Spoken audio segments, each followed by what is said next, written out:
இங்க பொன்மணி போட்டுக்க. பொன்மணி, உன் வீட்டுல சௌக்கியமா? நான் இங்க சௌக்கியம். பொன்மணி, உன் வீட்டில் சௌக்கியமா? நான் இங்கு சௌக்கியமே. உன்னை நினைச்சு பார்க்கும்போது கவிதை மனசுல அருவி மாதிரி கொட்டுது.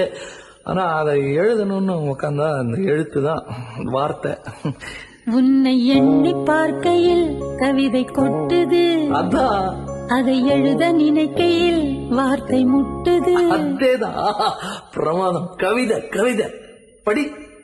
கண்மணி, அன்போடு காதலன் நான் எழுதும் கடிதமே. பொன்மணி, உன் வீட்டில் சௌக்கியமா? நான் இங்கு சௌக்கியமே. உன்னை எண்ணி பார்க்கையில் கவிதை கொட்டுது, அதை எழுத நினைக்கையில் வார்த்தை முட்டுது.